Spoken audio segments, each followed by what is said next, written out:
Shalom Bapak Ibu, Saudara dan anak-anak. Jumpa kembali dalam Sapaan Harian GKJ Manan Surakarta. Saya berdoa dan berharap Bapak Ibu, Saudara dan anak-anak dalam keadaan sehat dan diberkati Tuhan senantiasa. Sebelum kita membaca dan merenungkan firman Tuhan, mari kita berdoa.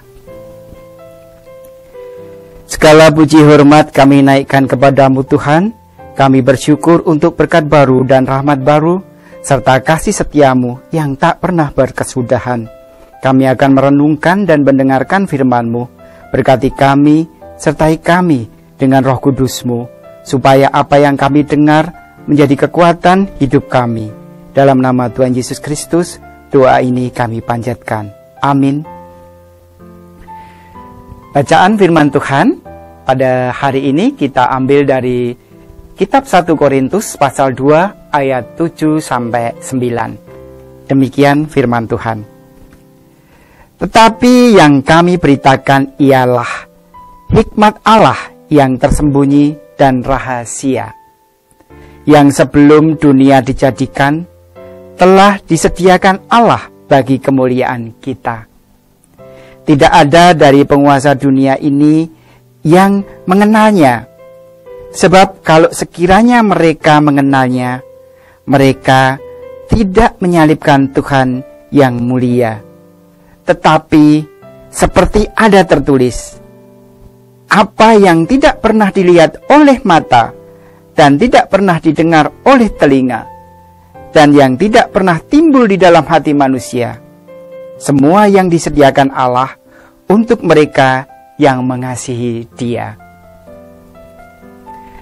Bapak, Ibu, Saudara, dan anak-anak yang terkasih dalam nama Tuhan Yesus Kristus, tema pada hari ini adalah hikmat Allah.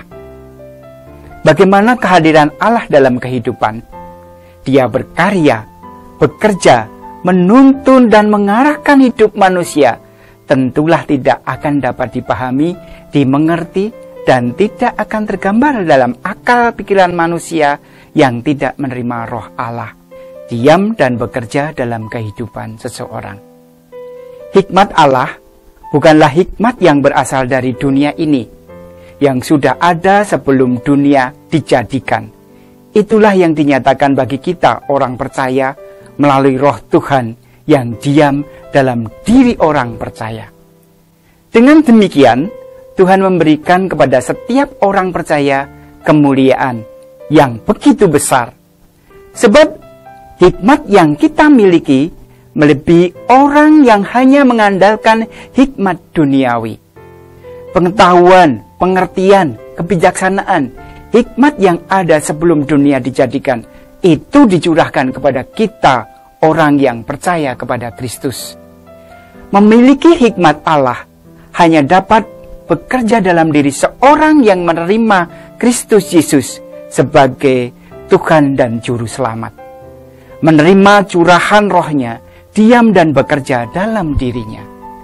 Rasul Paulus menuliskan bahwa memiliki hikmat Allah adalah memiliki pikiran Kristus. Artinya bahwa Kristus adalah pernyataan hikmat Allah dalam dunia ini, yang tentunya hikmat manusia tidak dapat memahami ini. Namun, mengenal dan mempercayai Kristus menjadikan kita sebagai orang yang beruntung. Pengetahuan dan iman kita kepada Kristus telah menjadikan kita berada di atas hikmat manusia. Dikatakan pada ayat 9 tadi. Pengetahuan, peradaban, dan teknologi akan selalu berkembang dan berubah seiring berjalannya waktu. Dahulu berbeda dengan sekarang dan akan beda pula pada yang akan datang. Namun hikmat Allah yang telah ada sebelum dunia dijadikan dan yang telah dinyatakan dalam Tuhan Yesus Kristus akan tetap sampai selama-lamanya. Tidak akan berubah dari masa ke masa. Dia adalah yang dahulu, sekarang, dan selama-lamanya. Sebab siapakah yang mengetahui pikiran Tuhan sehingga ia dapat menasihati Dia? Inilah yang kita miliki. Hikmat yang tak terbantahkan dan tak terpatahkan oleh siapapun. Tuhan menciptakan kita dengan memberikan logika pikiran yang dapat kita pakai menjalani kehidupan ini. Namun, tentunya pikiran yang ada pada manusia itu terbatas. Manusia membutuhkan hikmat Allah untuk dapat menjalani kehidupan dengan sempurna, yaitu manusia yang hidup menurut rancangan Tuhan Pencipta. Maka bagi kita orang tua saat ini, perlu untuk memperlengkapi dan mendidik anak-anak kita sedini mungkin bahwa ada ilmu dan teknologi yang tidak lekang oleh zaman, yaitu Alkitab atau firman Allah. Adalah baik mengejar ilmu setinggi-tingginya, tetapi ada ilmu yang lebih utama yang menjadi landasan pengetahuan kita, yaitu firman Tuhan.